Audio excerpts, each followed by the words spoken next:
You know, I don't think this lighting is my color. Yeah, I'm gonna need to change that.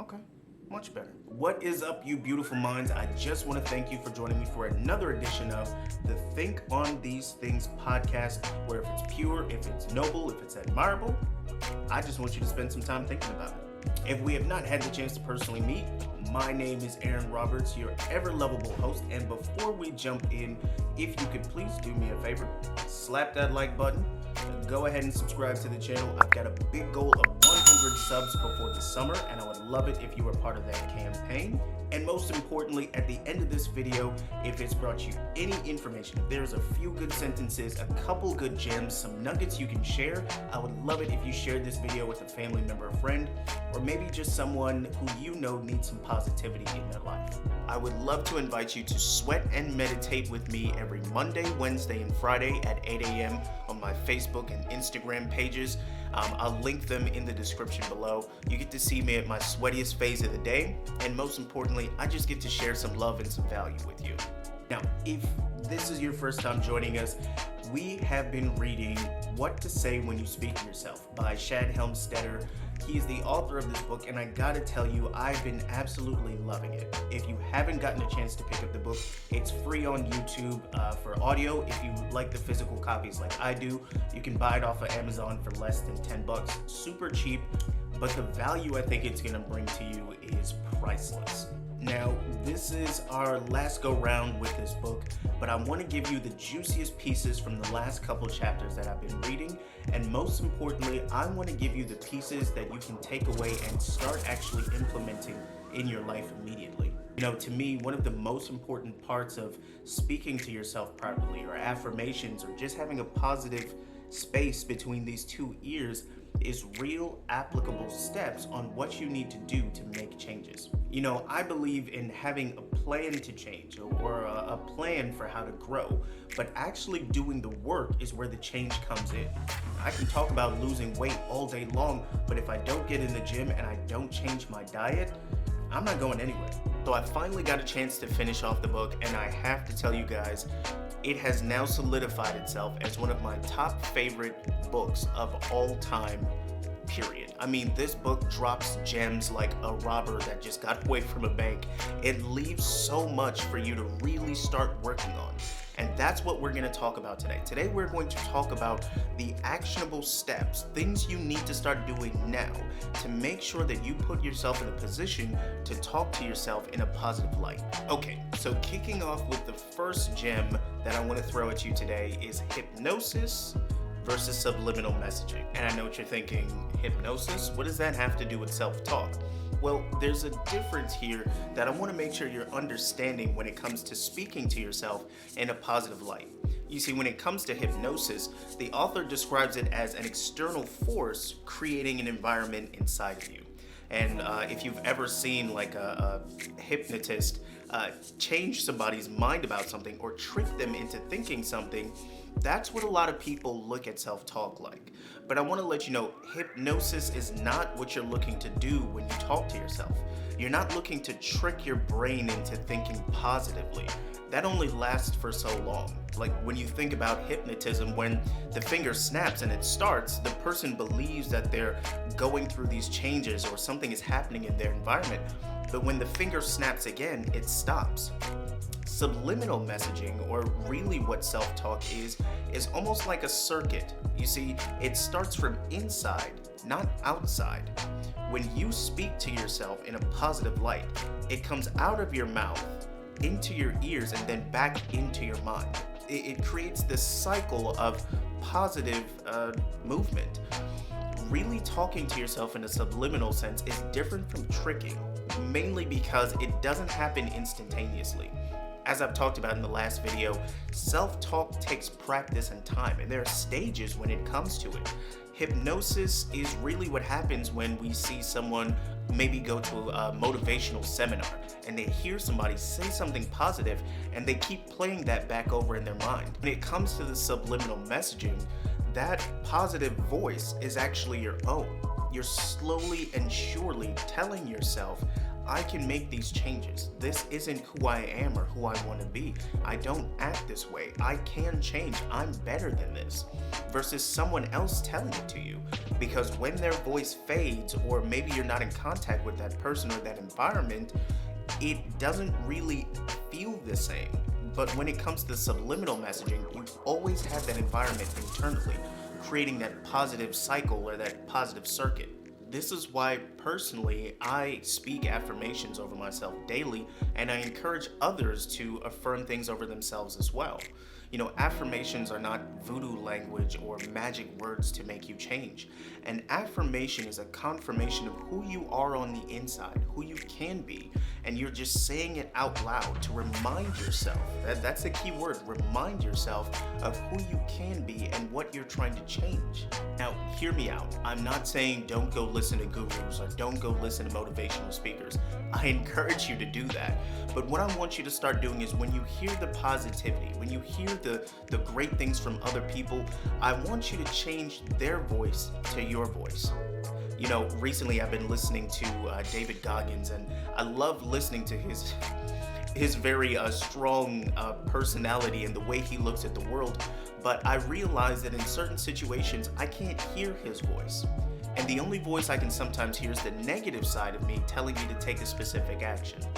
It's important that when you hear someone else's encouragement, that you change the voice from theirs to yours, because you can always carry your voice no matter where you go. Now, I want you to think about something before we move into our next segment.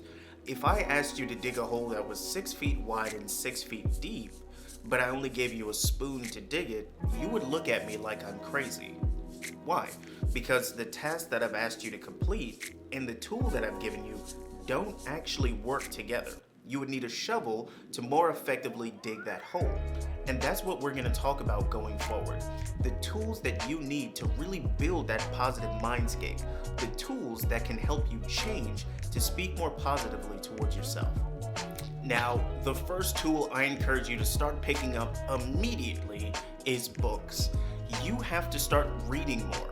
Picking up books is really going to help you build that positive self-talk in between your ears, because books help you create a larger vocabulary. Being able to say different words to yourself or have a different meaning on a specific word gives you the opportunity to change the way you feel about what you're saying to yourself. For instance, you can go from saying, today is going to be a good day for me, to saying, today is going to be an abundant day for me. Reading more really helps you build that vocabulary. The second advantage of reading a lot of books and having them is that I can turn someone else's mistakes into my advantage. It's what's known as wisdom. You see, being able to take someone else's 25 years and turn it into 25 days for me helps me skip over a lot of the pitfalls or potholes that someone else may have fallen into. I read a lot of books on business and how to grow my business, and one of the things I've been able to do is avoid a lot of the financial mistakes or customer mistakes that a lot of other business owners have fallen into. Being able to read more, have more books around you, builds that positive mindscape, because again, you can change your vocabulary, have more words to use, and actually raise the positive talking side of your mind. And two, you can miss a lot of the mistakes that other people have fallen into, taking advantage of that wisdom. Now, the second tool I want you to start changing and start using to change your life immediately is your environment. In an earlier episode, we talked about how your environment helps develop your programming when you're small, and that actually doesn't change as you go on. We are programmed by our environments. If you're in a space where there's a lot of negative talk, where people are not necessarily saying the most positive things, it's going to be very hard for you to change and use positive tools, because when you start talking to other people about positive things, all they can respond to you with is the negativity that they have. It's important that if you have a group of friends, or maybe a workspace, or an area where there's not that much positivity, you want to start looking for ways to change that around. whether that's maybe changing some friends, changing some environments, moving away from an area that doesn't have enough positivity to help you make that change. It's important to put yourself in environments where you can hear that positivity, when you can see the positivity. It's important to make sure that your social media feeds, which on average most people spend about 5 to 6 hours a day just on their phones going through social media. If it was more positive, I definitely feel like we would have a lot more positive talk in between our ears. Now, this last tool that I'm going to talk to you about is very important, and if you hear nothing else, I want you to pay attention to this. A lot of us want to move forward in life. We want to make the positive change. We want to grow. We want to speak to ourselves more positively. We want healthy relationships, healthy bodies, and we just want an all-around wealthy life. I want to encourage you. Stop living life for other people.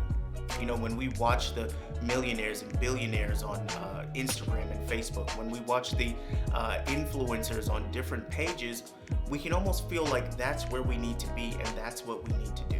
But I want to tell you right now that if you want to talk to yourself more positively, it's important to get real, to get honest with yourself about what you really want out of life.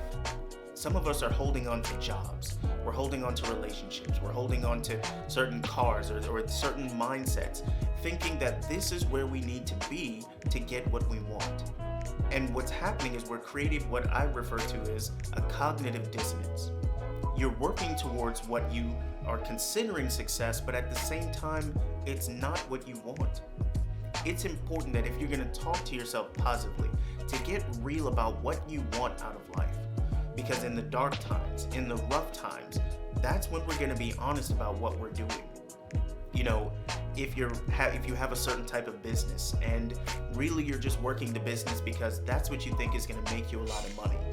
In the rough times of the business, you're going to start talking to yourself thinking, should I even be doing this? Is this making me any money? Is this worth it? And you have to get real and honest about yourself. Why am I doing this thing? You know, I touched on it earlier about how I went through my social media feeds and I removed a lot of things that weren't positive for me. And again, it doesn't mean those people were bad or those things were completely negative. It just wasn't feeding me in a positive light. I was becoming stressed because I wasn't making as much money as this person who had, you know, the money phone held up to their ear, or wasn't going on vacations like this other person who seemed to always be in the Maldives. You know, I removed those things because really and truly that's not what I wanted for my life. I wanted to create a space where I could help other people grow, where I could help other people think good thoughts, create positive mindscapes, and learn how to talk to themselves in a positive light. I removed what I didn't want. And again, I want to encourage you, as you learn to speak to yourself in a positive light, remove those things that aren't what you want. Don't try to live someone else's life. Choose what's going to make you happy and walk in that. But that is it for me here for this episode of the Think on These Things podcast. I want to thank you again so much for joining me. Again, if you have not picked up this book, What to Say When You Speak to Yourself, please go check it out, whether you listen to it on YouTube, on audio, or whether you go get it off of Amazon or Thrift Books. Again, it's very cheap plus free on YouTube, so you cannot miss out. The gems dropped in this book are invaluable. You can't put a price tag on them. Again, if you can, please go ahead and like this video, share it with a family member or friend. Most importantly, subscribe to the channel. We put out episodes every single Sunday at 12:30. I'm moving in the direction of getting 100 subs by the summer, and I would love it if you were part of that campaign. Again, I would love it if you joined me for Sweating and Meditating every Monday, Wednesday, and Friday on Facebook and Instagram. Again, the links are in the description. You get to see me at my sweatiest phase of the day, and I get to just show you some value and some love. But hey, as I always say, if it's pure, if it's noble, if it's admirable, I just want you to spend some time thinking on it.